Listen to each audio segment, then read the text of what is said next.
Hello viewers. இன்னைக்கு November 19 அன்னைக்கு சுந்தரி சீரியல்ல என்ன நடந்தது அப்படின்றத நம்ம பார்ட் 1 பார்க்க போகிறோம். என்ன நடந்துச்சு அப்படின்னா, எடுத்த உடனே பூனா ஆசிரமத்தோட என்ட்ரன்ஸை காமிக்கிறாங்க. உள்ள அந்த ஆசிரமத்தோடைய மேடம் உட்காந்துருக்காங்க. அதுக்கு ஆப்போசிட்டில் ராதா சிஸ்டர் உட்காந்துருக்காங்க. அதே ஆஃபீஸில் கார்த்திக் நின்றுட்டுருக்காரு. அப்படியே கார்த்திக் சொல்கிறாரு, மேடம் இங்கே ராதா சிஸ்டர் இருக்காங்களா அப்படின்னு சொல்லி கேட்குறாரு. கேட்ட உடனேவும் மேடம் சொல்கிறாங்க, ஆமாம் இருக்காங்க அப்படின்னு சொல்கிறாங்க. உடனே அவர் கார்த்திக், ராதா சிஸ்டர் கண்டிப்பாக என்னை மன்னிச்சிருங்க, நான் அந்த தப்பு இனிமேல் பண்ண மாட்டேன். அன்றைக்கி ஏதோ எமோஷனில் நான் தெரியாதனமாக தப்பு பண்ணிட்டேன்.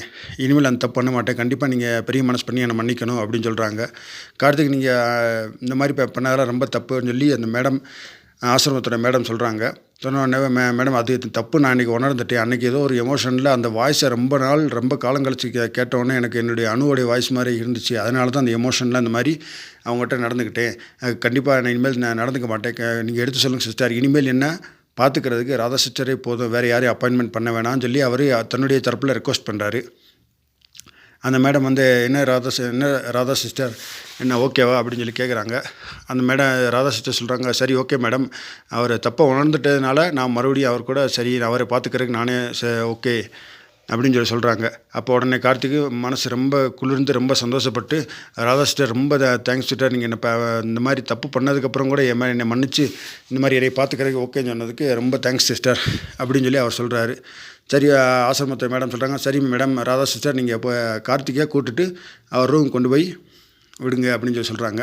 உடனே ராதா சிஸ்டர் எழுந்திரிச்சு கார்த்திக்கோட கையை பிடிச்ச உடனே கார்த்திக்கு பெரிய ஷாக்கிங் ஆகிடுச்சு. இது ராதாவோட கை இல்லை, இது அணுவோட கை. ஆனால் அவர் கன்ஃபார்மாக தெரிஞ்சிச்சு இது அணுதான் அப்படின்னு சொல்லி.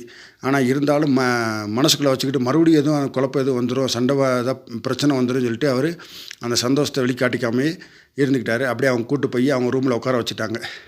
அப்படியே உடனே கார்த்திக்கு சொல்கிறாரு ராதா சிஸ்டரை பார்த்து, சிஸ்டர் நீங்கள் என்னை பார்த்துக்கிறேன்னு சொன்னதுக்கு ரொம்ப தேங்க்ஸ் சிஸ்டர், இனிமேல் நான் தப்பு பண்ண மாட்டேன் செய்ய மாட்டேன்னு சொன்ன உடனே, சரி பரவாயில்ல நான் தான் அவங்கள மன்னிச்சிட்டேனே அப்படின்னு சொல்லி அந்த ராதா சிஸ்டர் சொல்கிறாங்க. சொல்லிவிட்டு அப்புறம் அவங்க ரூமுக்கு போயிடுறாங்க. மறுபடியும் அவரே ஆசிரமத்தில் அந்த ராதா சிஸ்டர் அவங்களுடைய ரூமில் போய் சும்மா உட்காந்து யோசிச்சுட்டே இருக்காங்க. உடனே அந்த அணுக்குட்டி பாப்பா வந்துருச்சு. வந்த உடனேவும் என்ன ரொம்ப யோசிச்சுட்டே இருக்கீங்க அப்படின்னு சொன்ன உடனேவும், இல்லை சும்மா தான் அப்படின்னு சொன்னோடனே, இல்லை நீங்கள் கார்த்திக் அங்கிளை பற்றி தானே யோசிச்சுட்ருக்கீங்க அப்படின்னு சொல்லி பாப்பா சொல்லுது. அது எப்படி உனக்கு தெரியும்? எனக்கு தெரியும், அது கார்த்திக் அங்கிள் உங்களோட சண்டை போட்டார், இந்த யாரோ வாய்ஸ் மாதிரி இருக்குன்னு சொன்னார்ல, அது எல்லாத்தையும் எனக்கு தெரியும் அப்படின்னு சொன்னோடனே, அணுக்குட்டி உனக்கு எப்படி இந்த பிரச்சனையெல்லாம் தெரியும் அப்படின்னு சொன்னோடனேவும், கார்த்திக் அங்கிள் தான் என்கிட்ட சொன்னார். கார்த்திக் அங்கிள் வந்து அந்த இது அணுன்ற ஒரு லேடிஸை ரொம்ப அவங்க மேலே ரொம்ப பாசமாக இருந்திருக்காரு. அதனால தான் அதை பற்றி என்கிட்ட ஃபீல் பண்ணி ரொம்ப பேசிகிட்டு இருந்தார் அப்படின்னு சொல்லி சொன்ன உடனேவும் ராதா சிஸ்டருக்கு வந்து சரி ஓகே அப்படின்னு சொன்னோடனே, அப்போ அந்த பாப்பா வந்து ராதா சிஸ்டர் ரெக்வெஸ்ட் பண்ணுது, அக்கா நீங்கள் எனக்காக கண்டிப்பாக கார்த்திக் அங்கிளை நீங்கள் தான் பார்த்துக்கணும். ஏன்னா வேறு யாரும் அந்தளவுக்கு உங்களை மாதிரி பார்த்துக்க முடியாது. அது அவங்களுக்கும் அதான் நீங்கள் தான் அவங்கள பார்த்துக்கணுன்றது ரொம்ப பிடிச்சிருக்குது. அதனால் கண்டிப்பாக நீங்கள் தான் அவங்கள பார்த்துக்கணும் அப்படின்னு சொல்லி பாப்பா வந்து அந்த ராதா சிஸ்டர்கிட்ட ஒரு ரெக்வஸ்ட் வைக்கிது.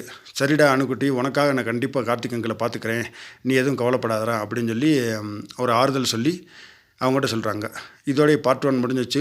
இன்னும் அடுத்து இதுக்கப்புறம் என்ன நடந்துச்சுன்றதை பார்ட் 2ல் நான் காமிக்கிறேன். இந்த வீடியோ உங்களுக்கு பிடிச்சிருந்தால் லைக் பண்ணுங்கள், கமெண்ட் பண்ணுங்கள், ஷேர் பண்ணுங்கள். மறக்காமல் சீரியல் நேரம் சேனலை சப்ஸ்கிரைப் பண்ணுங்கள். Thank you so much.